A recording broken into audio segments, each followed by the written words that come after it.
Welcome to Legend Makers, the podcast where education's true heroes take center stage.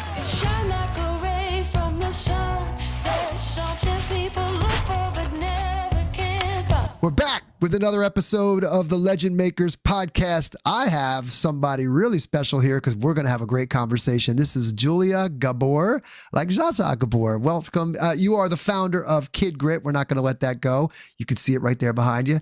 Welcome, Julia, to the podcast. Good to see you. Scott, thank you so much. I'm pretty excited. I love that you name it Legend Makers. I think it's such a cool idea. And now that I know how you got to that, I think that's even cooler because every kid can be a legend. I love it so much. I just want to give you a compliment. Oh, well, thank you. Well, likewise, I share in what you've done and the purpose behind what you've developed, because I think that you cannot achieve legendary status unless you have grit. So I think that the two work hand in hand. I think that if you are truly going to realize your unique potential, you've got to be able to weather the world. And we know that the world can be a wonderful, beautiful place. It can also be a very hard, trying place. And if you don't have the right mindset and the right attitude, and I think the right continence and a foundation of that, I think that it can beat you up. And so I love what you're doing. I really think that we're going to have a great conversation here. So I'm going to read a little bit off your bio so people know who you are, and then we're going to let you really do it. You're going to fill in the gaps. You are the founder of KidGrit. You've been in the education space like 23 years. I didn't know that you were with After School All-Stars. Isn't that like the Arnold Schwarzenegger founded, yes. Which is great. And we've got programs in After School All-Stars, but you were also 8 years at the Tiger Woods Foundation. And correct. I think that what I really love is this whole idea of KidGrit. So the bottom line is this: seasoned educator, you've been around, you've seen a lot of students, you've seen a lot of teaching methods, and you've seen a lot of changes in the educational system over the years. So tell us a little bit about your background, and I think most importantly, like, why now today KidGrit? What got you here? That's a layered question. You know, there's a chronological story. I heard you on another podcast, like when you were interviewing somebody else, and you said to her, "Why are you in this work?" And she said, "Oh, my parents were educators. They were engineers." And you said, "There's always a parent. There's somebody in the family. Like there's a connection." And I thought, wow. I said, that's not my story, right? Like my story is basically, without getting into the real craziness and exposing a lot of really weird upbringing events. I didn't have a perfect childhood. Many people don't. It was very unusual. And I think, as an adult, I could say I chose the streets of New York. I grew up on the Lower East Side, also in the 70s and the 80s. And the kid you see now in front of you is not the kid you would have met 45, 50 years ago. I was a knucklehead kid. I hung out with a very diverse group of young boys. And I had one girlfriend, and we kind of ruled the streets on the lower part of Manhattan. And we were not nice, and we were very precocious. I was very lucky to get into a 4-year university that took me 600 miles away from the streets of New York in the 80s. And having that experience really changed my life. It was predominantly a white school. I was not used to being with mostly white people. I didn't grow up with my white people. My stepdad was a black guy. Like, it was a very weird culture shock for me. And it was hard, and I didn't want to stay. I was smoking Newports. I had big 80s hair. It was 1986. I had a curfew, and I had not had a curfew since I was 11 years old because my parents were kind of absent in my life. And so all of a sudden I was in an institution that didn't look or feel anything like where I had come from. And like I said, smoking in the dorms, walking through, the girls had curlers in their hair, and they had flannel nightgowns on, Duran Duran posters, and they had tied to wash their clothes. I came up with like a duffel bag, and I listened to Run DMC, not Duran Duran. Like, there was like a culture shock, but it saved my life It Huh. absolutely saved my life. Like I stayed when it was hard, Yeah.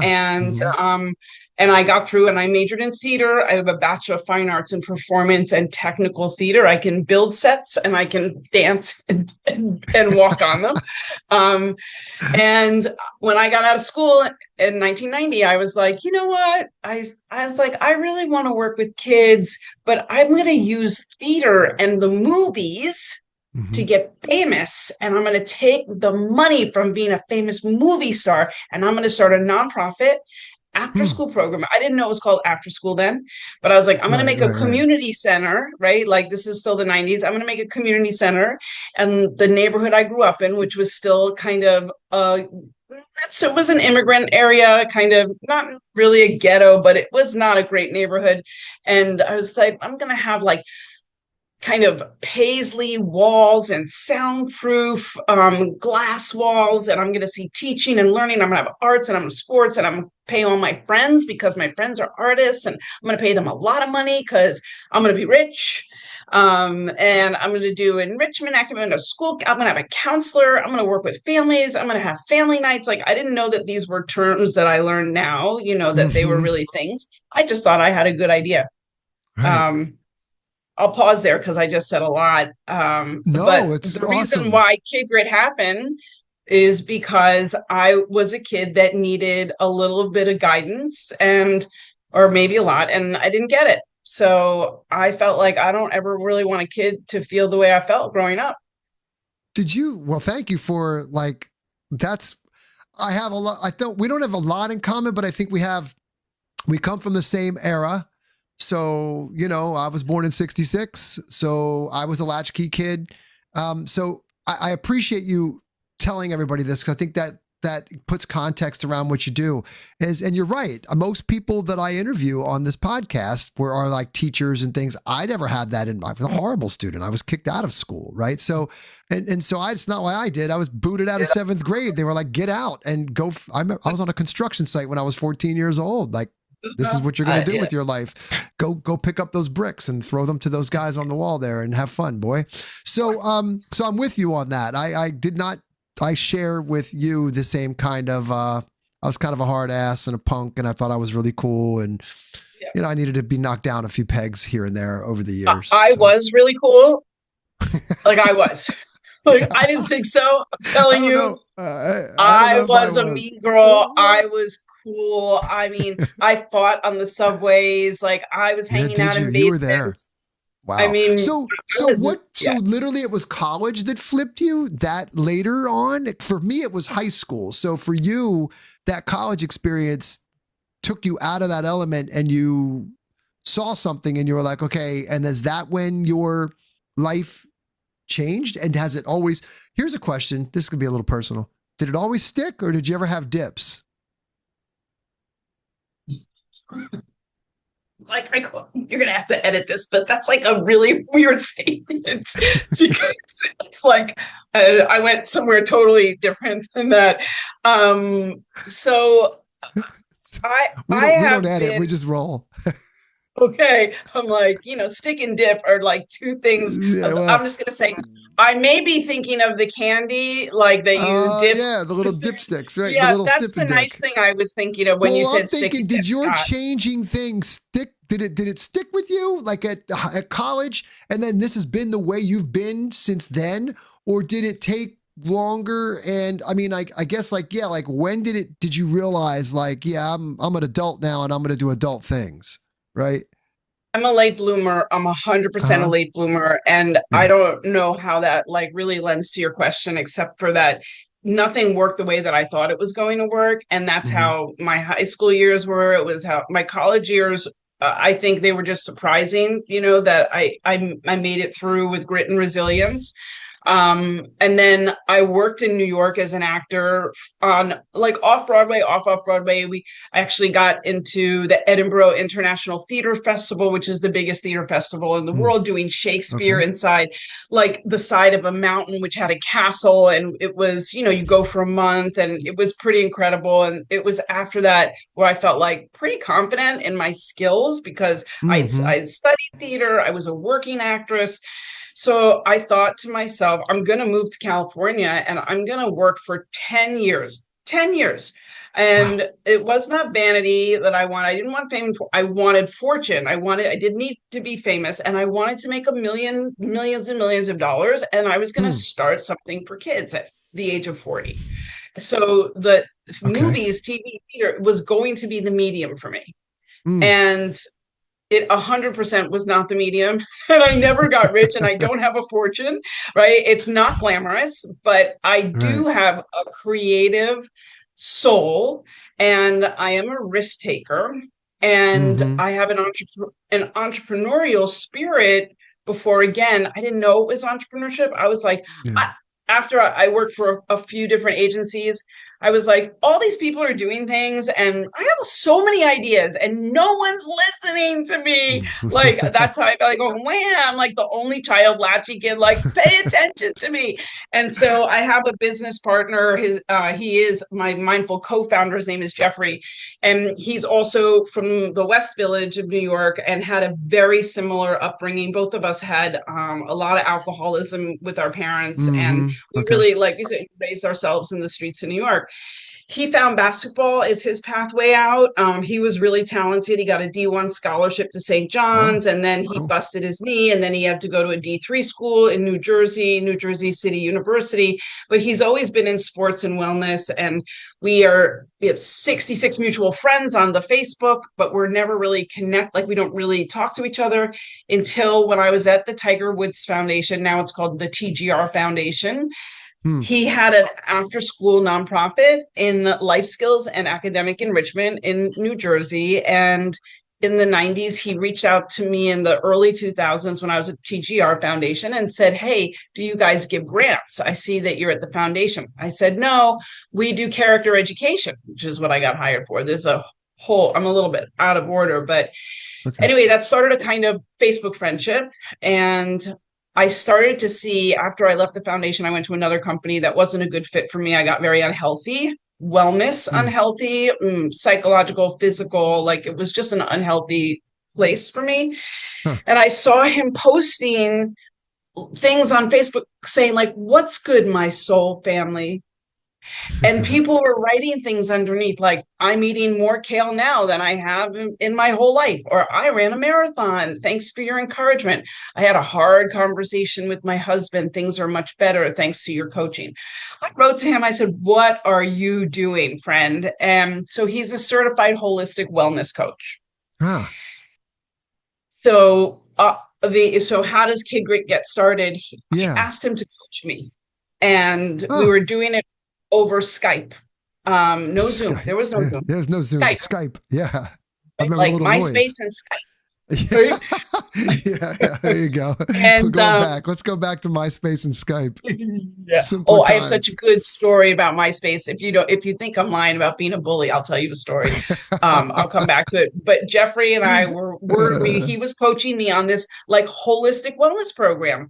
And it was around mind, body, and spirit. And I needed it like in my life. I was not doing well and I didn't need therapy. I've been in therapy. Yeah. My life requires therapy.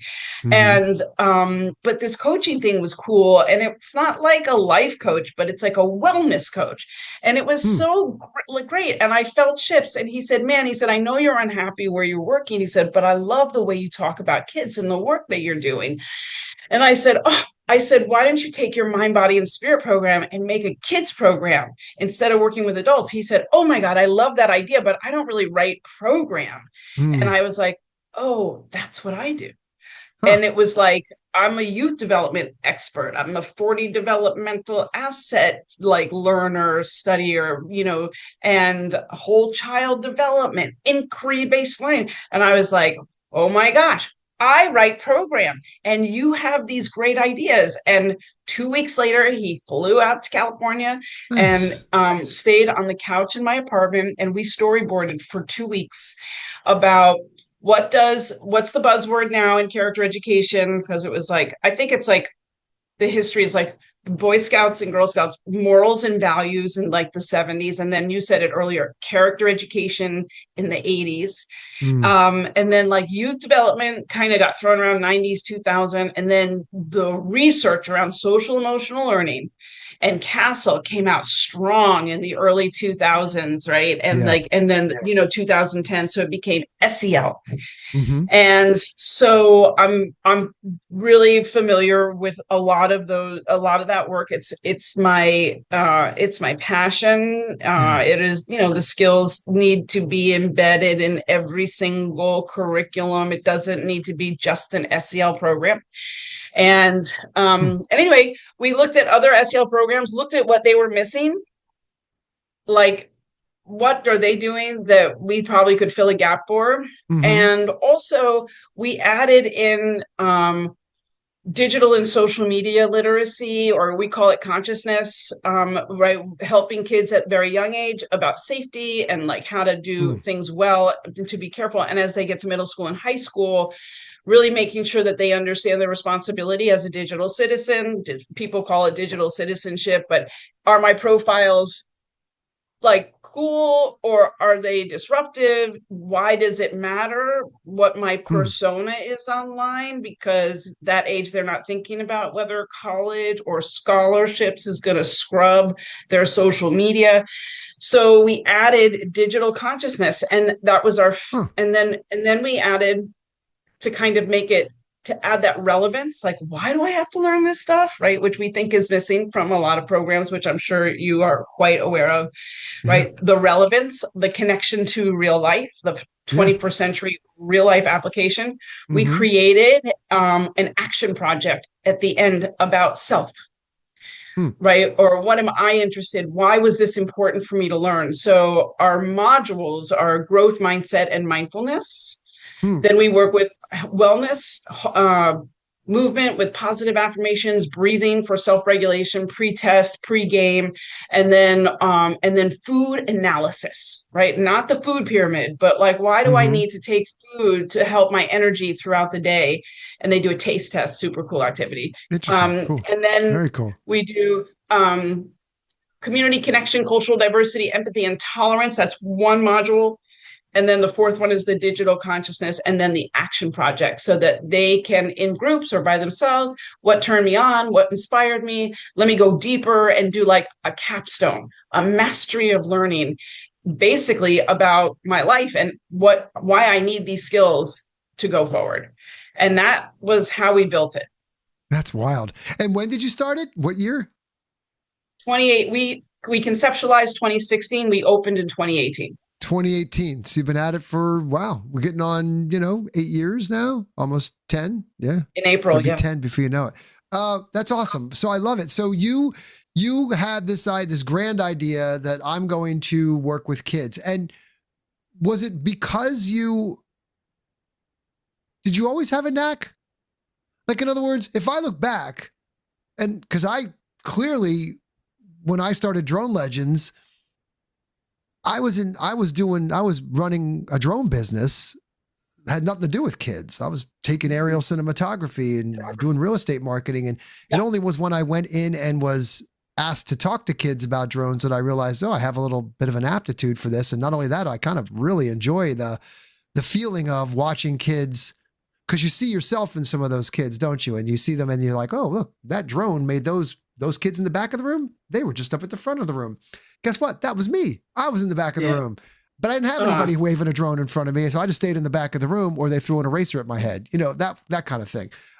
So where was your point where you realized kids, what did that for you? Cause I can pin mine down. I know kind of exactly where I was, but when I look back, I go, oh, wait a minute.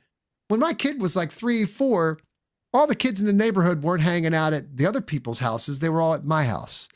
And typically I was the one entertaining them or taking them. Oh, we're going to go karts. We're going to go here. We're going to do that. I look back, I go, yeah, I was doing all that. Mm-hmm. My mother is a theater director and an acting teacher. When my parents divorced, she got a grant to work for the state of New York, teaching theater as a form of communication and self-expression to inmates in a prison upstate, and she was using theater games, improvisational theater games, and it was a very successful project. And 4 men came through that. They made a play and they toured other penitentiaries, and then they did some off Broadway, like, kind of lower Manhattan shows when they all got out of jail. Like, it was like crazy story. Wow. And one of the men in the show, they fell in love, and then he moved in with us, and he was from Harlem, and he used to cornroll my hair, and like, he was a big kid. Like, I don't know how to explain it, but they did kids workshops, and they were teaching improvisation as a way to tell stories for young people. And they came to my elementary school. That's the first time I was that I performed. And it lasted through middle school. They made a group outside, and I was in an after school kind of theatrical group that toured nursing homes and other schools in New York City as like a little kid. And I liked it. I liked the expression, and I was a pent up kid. So being on stage helped me get out my emotions. And Yeah. you could really, it's not therapy, but it was a form of self expression. Hmm. And I grew up in the arts. So I watched my mom work with kids. And then as I got more experienced, she would be like, Julia, can you demonstrate this? And Yeah. I would demonstrate it. And then during the LA riots, she was asked to come into a nonprofit after school program called City Kids. They actually had a TV show for a couple of years, Hmm. and they were a song and dance group. But we knew the executive director, and they said our African American kids are really suffering right now because of what they're seeing on the screens. Can your mother come in and do some workshops with them and let them work through this stuff through theater? And Hmm. so she did, and I went with that. And I think if I remember a time where I was like her assistant, and I got it, like I understood the power of self-expression and creativity and love. Like, there was so much love and care. So it was natural. And I also was babysitting at a very young age, and I was great with kids. Like, it was just natural. I can Yeah. have a kid Yeah. on my hip, and I can cook a dinner. I don't have kids now. I didn't get married, right? But I can take Hmm. care of somebody's kids like that. I'm very self-sufficient that way. So, um, when I graduated college, I just was like, I want to work with urban kids. Like, those are my Yeah. people. I'm like an urban kid, and I vibe with these kids so Yeah. much. And I can walk into almost any room, if you learn how to know your audience as a facilitator now. And I can still work with 5-year-olds to 105-year-olds, Mm. based on this kind of combined history of love for creativity, and also having like an urban energy, and being on stage and understanding how to have respect for an audience, Mhm. because that's what facilitation is really understanding who's in the room and how to engage Yeah. them. And that's what teaching could be like. I don't want to say the should word, but I see it from the lens of my job as a facilitator is to ask questions where people just think differently than how textbooks do. Yeah. You know what, Julia, that's amazing. And I think what's really interesting to me is as I'm sitting here listening to you, remember when you started this podcast with me, you said I listened to your guests and they always have like a parent or a teacher that inspired them. But I didn't have that, but you did. In Oh, you fact, mean you my mom? did. Well, you were there. You were in it. This makes total sense to me now why you do what you do because you Yeah. were exposed to it. You saw the ability to connect when you were a teenager or whatever. I mean, so it's in your DNA and it comes from a spark that was you watched your mother doing it and you watched how she was Mm. able to connect and make it really cool. Really, really cool. God, I never really thought of it that way because she was not a K-12 teacher, right? Right. But she So was teaching. She inspired your. Did we just unlock something there? If only I yes. could. So Cool. I see it now. I got to figure out like what the hell was it for me? Like I don't know, but that was amazing. So you came on here saying nope, never happened. In fact, yes it did. And that's why you do KidGrit. It's why you do what you do. And by the way, and you're an amazing communicator, and it's a requirement as a founder to be able to do what you do because you can weave a tale. You're making my job easy right now because nothing's worse when somebody gets on here and doesn't talk. So keep talking. That's not going to be you. I know. Listen. I'm a mouthpiece too. From one to another. So this is cool. So we're not all right. Let's talk to our teachers because we do talk to teachers now. So there's a way that we communicate. There's something that you're trying to get across. I know for me, and I want to hear your perspective on this. And so I'm always saying me so I can give you my take and then I want to hear what you think. Okay. I was a horrible student. I wasn't even the checked out student. I was the disruptive student. So I was the guy in the class disrupting. I was the pain in the butt, right? So I never thought anything of teachers. I never gave them a second thought. I look back and there were some people in my life that certainly had an effect on me, right? Some good teachers that tried despite horrible Scotty Buell, right? But I never really gave teaching much thought. Clearly in my adult life, never. Until I was invited into this classroom to talk to these kids about drones and watching what I did that day and getting a newfound respect for what teachers do day in, day out. Because I was there for a day and I was exhausted. And I was like, you do this every day. Like I get to go home now and you guys are coming back tomorrow and the next day and the next day and the next day. And you're going to go here for a year.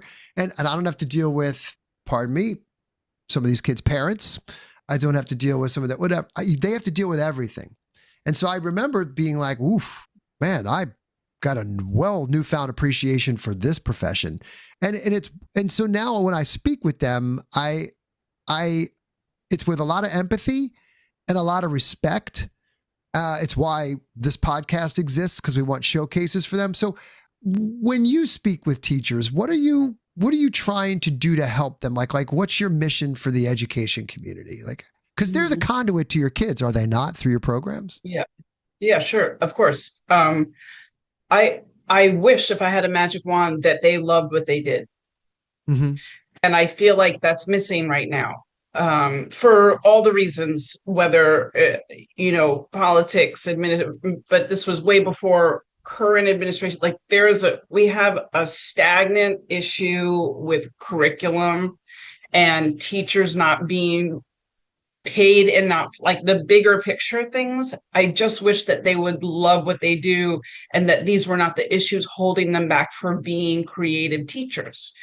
Because if a teacher, our research when we built the program, we learned that especially elementary school kids are mirroring the emotion of the teacher. Mm-hmm. So the person they spend the most time with in their formative years is a teacher. And if a teacher comes in tired, irritated, upset, not wanting to be there, even if they're trying not to do it, it comes out. And so our kids are mirroring that energy, and who wants to learn like that and who wants to teach like that? Right. So when we work with teachers, and we have several curriculum, we have a suite of curriculum that have life skills and kind of character education work, but it's also focused in, we have one for arts, we have one for sports, but it's all life skills. Mm-hmm. We work with them on asking them questions that use their own decision-making on how they're going to use these tools in the classroom. Because so many times they get a program, whether it's digital or not, and they're reading how to do it, and that's what they do. Instead of remembering, I could teach it this way. Yeah. Right. But and I'm not mad at them. I think it's because they're tired and they're overworked and they're underpaid that they're just like doing bare minimum right now. Not everyone. I'm surrounded by so many fabulous educators. Amazing. So I don't want to paint that picture. Wild. Right. There's some that are burning out. There's some that are overwhelmed. I was going to say that in despite all of that, I interview them every week here, and the energy level, the creativity, the resourcefulness, the positive mental outlook and attitude. I mean, it's mind blowing. It really is when you watch and you're like, gosh, man, what that takes to do. But you're right. And then there are those that, and I think it's the mission of this podcast is there are those that are also feeling underappreciated, overworked, underpaid, stressed out, at their wits' ends. I mean, there's no question there's a Yeah. teacher shortage on the horizon. And so those are the ones you really want to help, right?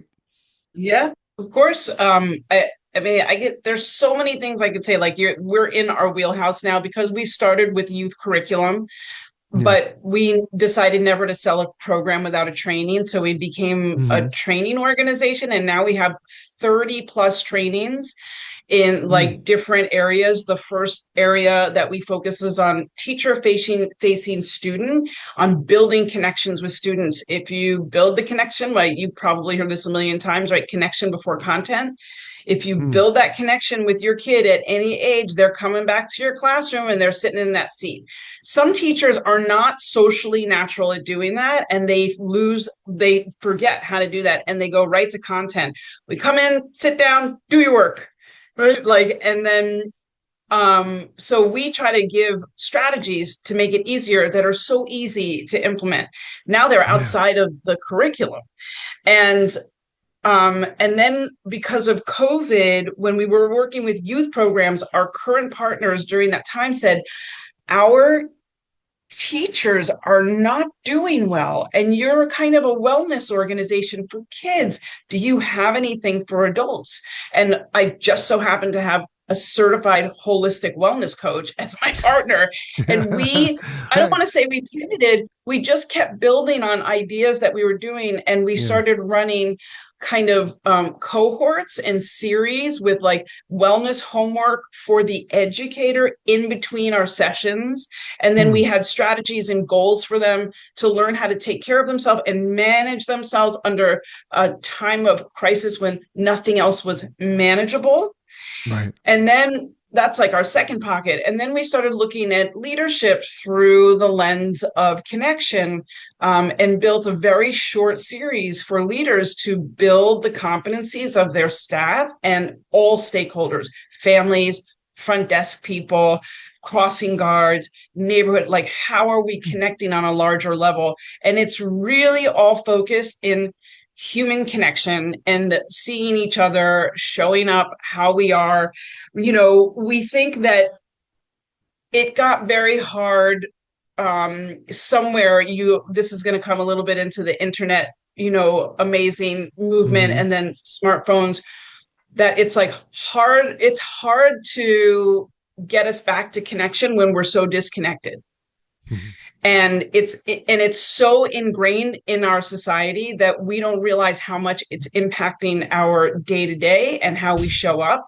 And now, thank God, this book, The Anxious Generation, came Yeah. out, Yeah. Yeah. and everybody's like, "Oh my God, that's what's happening." I'm like, "Are you kidding?" It's I was like, "We wrote this 8 years ago. Like, we we couldn't knew." see this. I'm Right. so, Right. Right. but we think that that devices don't have to win, and that it's okay to give. We call it hard love. Hard love is, I'm not afraid, like the way you grew up, and for parents not to be liked, right? For teachers to be Yeah. tougher on kids, to Yeah. have higher expectations. But I think we're running away a little bit from the conversation because we've gotten very far away with like, oh, he fell down. Oh, my poor kid. Like, oh, the scrape on the knee, or, oh, you have a bad grade. Let's go get you a tutor. Like, instead of being like, work harder, like, do it again. Like, let's Mm-hmm. work this through. So, we come in from those kinds of angles of really looking at connection as a way to build relationships so that people are excited to teach and kids want to learn. Mm-hmm. Mm. I love it. No, I love it. And I do think you're right. And I think there is the cycle of you're starting to see device free schools. And I went to a concert recently where they had you wear the pouch, which is an amazing business, by the way. You put the phone in a magnetic pouch and they lock it and you keep it with you. You wear it over your strap and no phones. And I got to tell you, it was the best concert experience I've had in years. It was I knew you it were was going to say that. watching a stadium full of people completely engaged and experiencing something together. And everybody to a T that I've talked to that went to this show was like probably the best concert I've seen ever. It was Yeah, amazing. I'm like And gonna cry. it I was think it's such great. a problem. It Yeah. was great. And I think so we're seeing schools start to, and I know there's this whole thing of like, well, I need to get to hold of my kids. I think we'll figure it out. But I do look, I mean, we come from an era, right? But there's that old wheel, right? Hard times create hard people create good times create soft people, and soft people create hard times. And then the cycle continues. And so you never heard that. So let's do it again. No. Hard times create hard people create good times. Good times create soft people, and soft people create hard times, and the cycle continues. I honestly Wow. feel like we are in the tail end of good times, and we've grown up in it. I say this to a lot of people. As a person born in 1966, and look, every decade has its issues. My wife and I were just watching some documentary like the 80s, the 90s, the things, and the 60s, and it's like, everybody thinks the world's so screwed up today. Have you looked at what things were like in the 50s? The civil rights movement? Have you looked and Oh see what yeah. was going on in the 60s? Look at the beginning of the 20th century. It was an absolute cluster mess, right? I didn't say it. And so we've had very relatively really good times, especially in my lifetime. I say I'm fortunate because in those 80s and 90s and 2000s, it's been prosperous. It's been really technology and easy. And I know there's been problems there, but overall, at the macro level, it's been easy. But we all get soft when things are easy. When we're not holding, because we don't hold ourselves to hard things, right? Like it's easy to get comfortable. Comfortable's good. It feels good, right? It's easy. But problem is that creates problems, right? If you're not used to, okay, look at the old biodome. I'm going to give you a couple of things to look at. Years and many, many, many years ago, there was this thing called the biodome experiment where they were trying to see if we lived on a planet, could we live under a dome? And what would it look like? And we have communities and we grow our own food and we do this. And well, when it was kind of done, there was a really interesting phenomena that the trees were falling over. I'm like, that's weird. Why? Because there was no wind in the biodome. And so as saplings, those trees were never subject to stress. They never grew roots. And so what happens is as big, heavy trees, they topple over because they weren't subject to the stresses of wind. They need wind in order to grow roots. Well, so do our kids. And if we coddle and this and your skin knee and it's like, I get it. I have kids. It's hard not to. When my son was 3, it's so hard to watch a child struggle. Well, let me fix that for you. Let me do that for you. Let me help you with that. Let me do that for them. But at some point, it doesn't help them. It hurts them, quite frankly. It's detrimental to their health, to their physical and mental well-being because they don't grow up to be, they don't know how to handle real life, when they leave home, if they ever do, the world will show them that it's tough and they're not prepared to handle it. A lot of these kids go off to college and they can't hack it. They come home because they're just not used to they had no stress as saplings. So I think your program, as I'm hearing you, the SEL component's critical. I think there's a degree of self-worth that we have to look at. I think the big word that I love to use is accountability. I gotta tell you, if you don't know how to hold yourself accountable, I don't know who else is, right? Like, and it's important. And I think you do all this. Like I said, I love the name of your program. I think KidGrit is cool. I like what you're doing. Thank you. I would say we get boxed into SEL and we're much, much bigger than SEL. And I And I don't think want you to play are. small. Yeah. Right, that we say like now it's life skills, durable skills, power skills for kids, and then we're doing the same thing for educators, helping them kind of reimagine themselves, ignite their fire, We want to get curiosity back into teaching and learning. Mm-hmm. So we talk about that. So giving, and we don't have sessions on curiosity. What we do is we work with the educator to use their own brains to think about, how can I do this in a creative way in the classroom or in the after school program? How can I have autonomy? How can I make it mine so Mm. that it's not a script for them? Yeah. And that's so important to us, that curiosity thing. And then to incite the same things in our kids, who are still asking, like, why do I have to learn this? Why do I have to learn this? I don't think big publishing companies have caught up. And I think the people who I surround myself with, and probably you're talking to, are the people that are making those changes. But there are Mm-hmm. thousands of people in the classroom that are not thinking critically about how we're approaching learning. And it's a little tough love on my teacher friends out there, but it's okay, like, to hear it and say, what could I do differently tomorrow to make a connection, to challenge Mm-hmm. my kids more, to keep my expectations high, to make sure that it's relevant to them, that I'm making those connections, because the connection comes in two ways, right? It becomes between the teacher and the student, or the principal and the teacher, like in terms of relationship building, but there's also the connection to the content.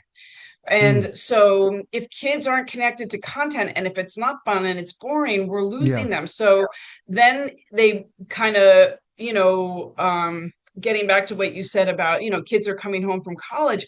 They don't work hard. They're not interested. They're not inspired.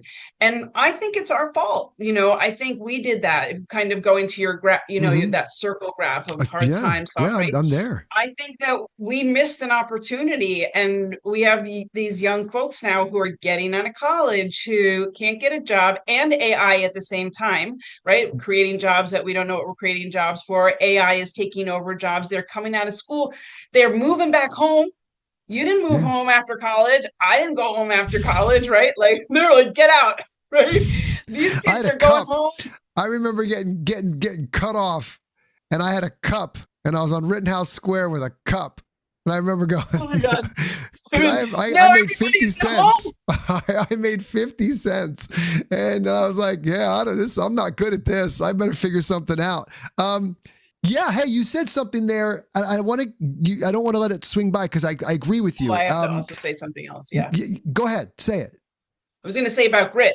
Um, Grit can be a controversial word in two ways. One is, I was talking to a school in Staten Island, and one of the deans said, we don't believe that our kids need grit, and we find it insulting. And there's a book about it, and he sent me the name of the book, that Black and brown kids already have grit. So it's insulting to think that we need to teach them grit.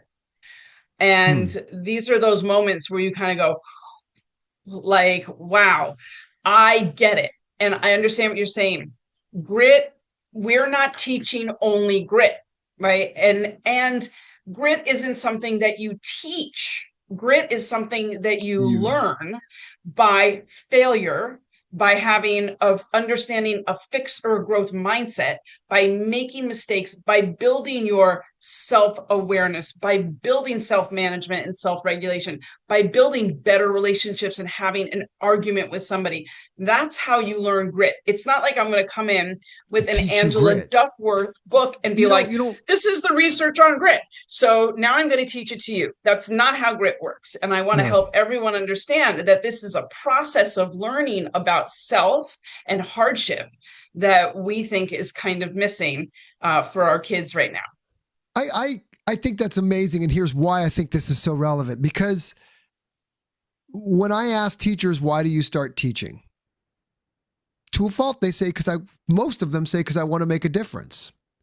And so then if you take that logic and you extend it out, if what you're doing with KidGrit can help, Matt, like the greatest stories are when a child reaches back out to a teacher when they're like in a young adult and they say, thank you, because of you, I am fill in the blank. Right. And that's, to me, sounds like one of the most rewarding things that can possibly ever happen in your life. Like, that's a real big event, right? Like, to have a child that you worked with think enough of you 10, 15 years later to reach back out and say, look, I'm doing this now. I'm very successful at this and that, or I'm very pleased. And thank you because because of what you taught me, or my experience with you. It wasn't even what you taught me. It was your presence in my life. That's right. Well, if you can help teachers, because and look, I like the word grit. I don't think it's a bad word. And I think I agree with you. Grit is not something you teach. Grit is something you develop as a person. You become gritty. And again, I understand what they're saying, but it's a different kind of grit. It's a self-worth. I want to call it more like a self-regulation, a self-value, a high self-esteem, not ego, not narcissist, but love of self, in the sense that I will hold myself accountable for my actions because I care enough about me. You know, treat yourself like somebody you're responsible for caring for. And most of us don't. Most kids don't know how to do that, right? We're very good at caring for others, right? We can take a sick person. We can have our parents if they're ailing. We can do this. But you know the people we tend to forget about? This person. And that isn't, oh, you do such a good job. It's, hey, you got X, Y, and Z to do. You got to do the hard things. And that builds confidence and it builds self-worth. And those kinds of exercises of self. The real breakthrough is not having somebody else tell you to do something. That's the beginning of it, like holding you accountable, the little person next to you, the teacher. But when the breakthrough comes is when you do it to yourself, when nobody's watching. Is when you're sitting in that room and you have an option. Well, I could sit here and flip around on TikTok, or I could write that business plan, or I could go make a sales call, or I could go write the book I've always wanted to write, or I could just, and you stare at the blank piece of paper and you just write. I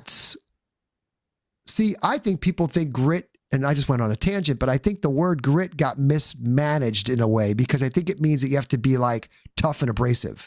But I think it's not that. I think it's love of self, and because you care about yourself, you hold yourself accountable for doing the hard things that need to be done so that you will have a better life. Yeah, I'll botch this, but Angela Duckworth is the researcher who came out with like the grit, and the thing she talks about the most is vision for like is seeing yourself, that like having high expectations, and also persistence, right? That grit comes doing over and over and over again, and you have to over time believe that you can do it. And that's where that's kind of what you're saying, and I think those are the words that I'm recalling from her work. But that repeating, doing it over, not a quick fix, right? Where if you raise a bunch of kids on devices, they want it fast, and their brains have been born, they've been formulated. Now they're learning quickly, they're fast processing. This going like this with your fingers and typing versus drawing is two different parts of the brain. Even using handwriting, it slows you down. It's meditative, right? And our kids don't have capacity for that now, and it's not their fault.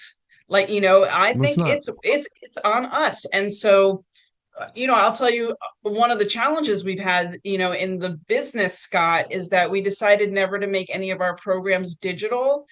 And and so people feel like, oh, it's not quick enough. I can't scale.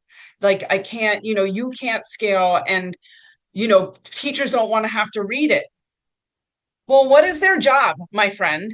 Right? Like, what are you talking about? We're that's what I'm saying. There's something missing in this new world where the connection is lost. We're missing an opportunity. And it starts with us, the parents and the teachers. I think there's going to be a swing in education. It's already starting.